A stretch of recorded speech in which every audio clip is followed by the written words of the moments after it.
The alarms began screaming through Nexus Prime's command center at exactly 347 hours, Galactic Standard Time. Fleet Admiral Quintara's 6 limbs moved in practiced precision across her control interface, her bioluminescent patches flickering between amber and deep red as she processed the incoming data.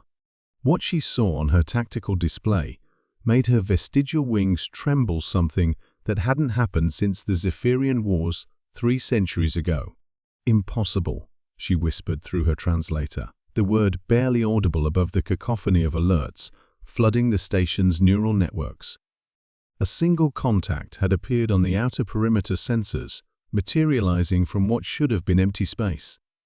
The signature was unmistakably human-crewed fusion drives, primitive but effective armor plating, and energy readings that suggested weapons systems far beyond anything in their known technological profile.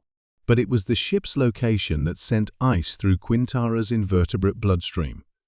It sat motionless, exactly 1 light minute from the Council's most classified military installation. Admiral, her tactical officer, a young Vrelian whose tendrils were cycling through rapid color changes, called out with barely controlled panic. The vessel appeared instantaneously. No hyperspace signature, no wormhole distortions, no quantum tunneling residue. It's as if it simply materialized. Quintara's primary eyes focused on the scan data, while her secondary eyes monitored the flood of communication requests streaming in from every Council member world.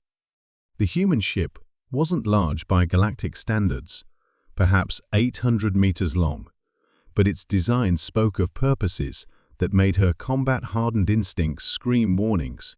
"Identification codes," she demanded. "None, Admiral. The vessel isn't responding to any standard hails, and its configuration doesn't match any known human designs in our database." However, the Vrelian paused, his tendrils now a solid crimson of extreme distress. "Preliminary scans indicate the ship's hull composition includes materials that shouldn't exist in this reality." The command center fell silent, except for the persistent wail of proximity alarms. Quintara felt the weight of command settling on her carapace like a physical burden. In her 200 years of service, she had overseen the integration of 47 species into the Galactic Council, managed 3 separate interstellar conflicts, and negotiated peace treaties that had lasted generations. Nothing in her experience had prepared her for this moment. "What do you mean shouldn't exist?" she asked, though part of her already feared the answer. The tactical officer's display shifted to show detailed molecular analysis. The hull contains isotopes of elements that are theoretically possible, but have never been successfully synthesized. The metallurgy alone suggests manufacturing processes that exceed our most advanced technological capabilities by several orders of magnitude. A new voice crackled through the communication array. Chancellor Mordun's distinctive subsonic rumble transmitted from the emergency session of the Inner Council that had been hastily convened on the station's secure deck. "Admiral Quintara, report immediately to Council Chamber 7. Do not take any aggressive action toward the intruder until further notice." Quintara's combat instincts rebelled against the order. The unknown vessel represented a clear threat to the most secure facility in Council space, yet she was being ordered to take no defensive measures. As she made her way through the station's corridors, she noticed that every alien species aboard, from the crystalline Nexus engineers to the gaseous Helix technicians, moved with the same barely controlled terror. Council Chamber 7 was smaller than the main assembly hall, but equipped with the most sophisticated security and communication systems available to the galactic government. As Quintara entered, she saw the Inner Council's most senior members gathered around a central holographic display. Their varied forms, tentacled, crystalline, energy-based, and mechanical, all exhibited the universal signs of fear in their respective species. Admiral Chancellor Mordun's massive form dominated the chamber's center. we have received a communication from the intruding vessel. The contents are disturbing. The holographic display activated, showing the face of a human female. She appeared middle-aged by human standards, with silver hair and eyes that held depths of knowledge that seemed almost alien despite her humanity. When she spoke, her voice carried an authority that made even the most ancient council members listen with uncomfortable attention. "This is Captain Elena Vasquez of the Terran vessel Prometheus," the image said. "We are aware that our presence violates your territorial agreements and security protocols. We are also aware that you are currently debating whether to classify humanity as a threat to galactic stability." Counselor Vexana's cybernetic implants clicked rapidly. This was recorded 6 months ago, yet the vessel only appeared 30 minutes past. How is that possible? The human continued speaking as if she had heard the question.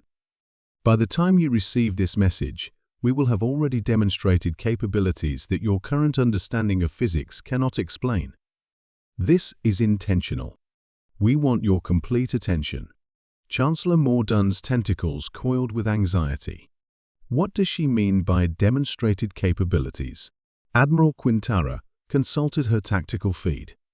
"Sir, our sensors indicate the vessel is somehow existing in multiple quantum states simultaneously. It's occupying the same position in space-time while also being elsewhere. Our physicists are calling it controlled quantum superposition, but admit they have no theoretical framework for understanding how it's possible." Furthermore, Captain Vasquez continued in the recording, "We are transmitting detailed specifications of our faster-than-light communication technology, our quantum manufacturing processes, and our temporal observation methods. Consider these gifts examples of what humanity has achieved during our brief membership in your council." The chamber erupted in agitated communication across multiple species. The implications were staggering.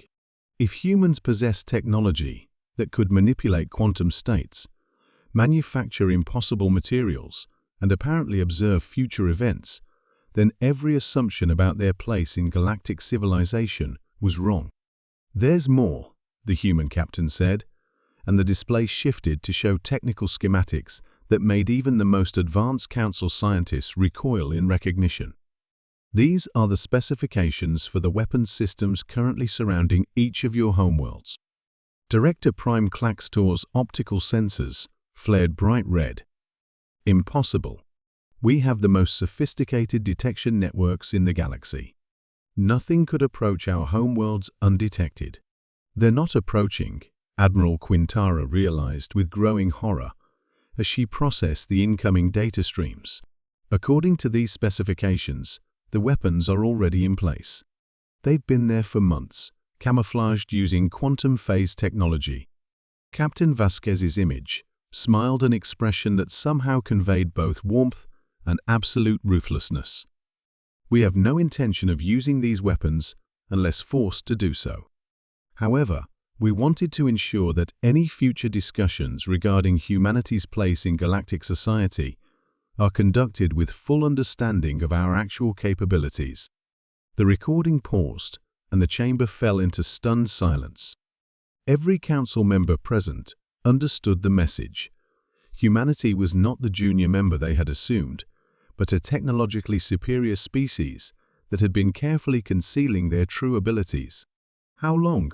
Chancellor Mordunn asked quietly. "How long have they been watching us with technology we cannot detect?"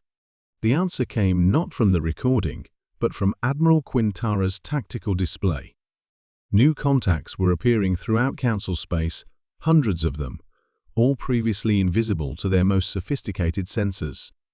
Human vessels, human monitoring stations, human installations that had been operating undetected for years.